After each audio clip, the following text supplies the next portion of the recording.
ফেসবুকে বন্ধুদের সাথে আড্ডা দিচ্ছিলাম, ঠিক তখনই মা বলল, বাবা বালতিটা একটু ছাদে নিয়ে দিবি, কাপড়গুলো শুকাতে দিব। বললাম আমি পারবো না, আমি ব্যস্ত আছি। মা বলল, তুই তো মোবাইল টিপছিস, দে না বাবা একটু। রেগে গিয়ে বললাম, যাও তো, নিজের কাজ নিজেই করো, একটু দেখলে এটা ওটা কাজের কথা বলা শুধু। আম্মুকে ঝাড়িয়ে দিয়ে এসে রুমের দরজা আটকে শুয়ে ফেসবুকিং করতে লাগলাম। দরজা খোলা রাখলে যখন তখন এসে আবার কাজের কথা বলবে। সন্ধ্যায় ছাদে বসে বসে চারপাশটা একটু নজর বুলিয়ে নিচ্ছি। হঠাৎই মোবাইলটা বেজে উঠলো। রিসিভ করতেই আম্মু বলল, কই আছিস বাবা? বললাম, আমি তো বলেই আসলাম আমি ছাদে যাচ্ছি, এরপরেও বাসায় থেকে কেন ফোন দিতে হবে? মা বলল, বাসায় একা একা ভালো লাগছে না, আয় না একটু বাসায়। বিরক্ত হয়ে বললাম, ধুর, কোথাও গিয়েও একটু শান্তি নেই। যাচ্ছি, তবে কোনো কাজের কথা বলা যাবে না। মুচকি একটা হেসে দিয়ে বলল, আচ্ছা আয়। বাসায় আসলাম। আম্মু রান্নাঘরে রান্না করছে আর আমি ড্রয়িং রুমে বসে টিভি দেখছি। একটু পরেই আবার আম্মু রান্নাঘর থেকে আমার কাছে আসলো আর বলল, বাবা রান্নাঘরের ট্যাপে পানি আসছে না, একটু পানি এনে দিবি ওই ট্যাপ থেকে।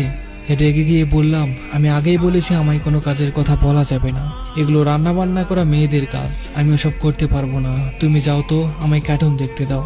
বারবার মুখ করে আম্মু চলে গেল। প্রায় 20 মিনিট চলে গেল। টিভির সাউন্ড একটু বেশি দেওয়া ছিল। হঠাৎই নজর পড়লো ট্যাবের কাছে। বালতিটা পড়ে আছে, চিপচিপে পানিও দেখা যাচ্ছে। এক বালতি পানি নিয়ে আসতে পুরো রুম পানি দিয়ে ভিজিয়ে দিচ্ছ। কথাগুলো বলছে রান্নাঘরের দিকে এগিয়ে যাচ্ছি, কিন্তু রান্নাঘরে উকি দিয়ে দেখলাম কেউ নেই। আম্মু আম্মু বলে ডাকলাম, কিন্তু কোথাও কোনো সারা শব্দ নেই। বাইরে ট্যাবের কাছে গেলাম। একটু এগোতেই আমার চক্ষু কপালে উঠলো। আম্মু মেঝেতে পড়ে আছে, চারিদিকে রক্তে লাল হয়ে আছে। দৌড়ে আম্মুর কাছে আসলাম। আম্মু, কি হয়েছে তোমার? আম্মু, কথা বলো। কি করব কিছুই মাথায় আসছে না। কোলে করে নিয়ে বাসা থেকে বের হয়ে একটা সিএনজি নিয়ে পাশের হাসপাতালে গেলাম। বাবার বন্ধু এই হাসপাতালের ডাক্তার। আম্মুকে নিয়ে আসতেই তাকে ওটিতে নেওয়া হলো। নিজের উপর আজ খুব রাগ হচ্ছে। এক বালতি পানি নিয়ে এসে দিলে কেমন ক্ষতি হতো।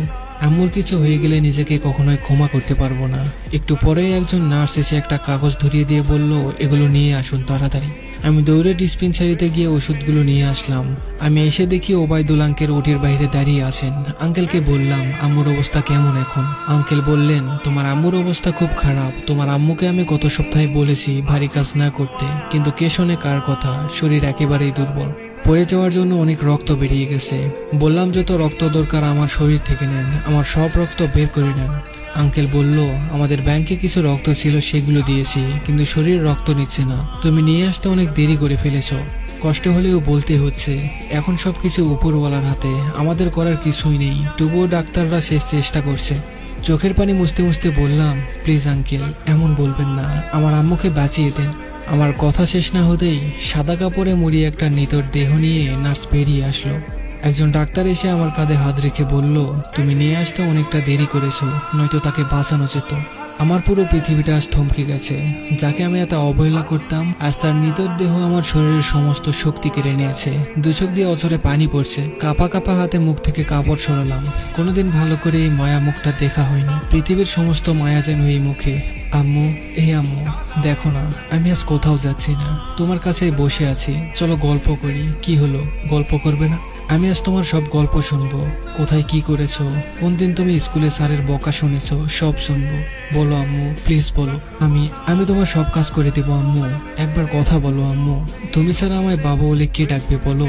আম্মু, এই আম্মু, তুমি না আমার মেয়ে, এভাবে অভিমান করো না মা। চোখ খোলো না, দেখো আমি কোথাও যাইনি। আমি তোমাকে ফেসবুক চালানো শিখিয়ে দিব। এই আম্মু, কথা বলো না একবার। এভাবে কেন চুপ করে আসো? প্লিজ আম্মু, আমার কষ্ট হয়তো আম্মু।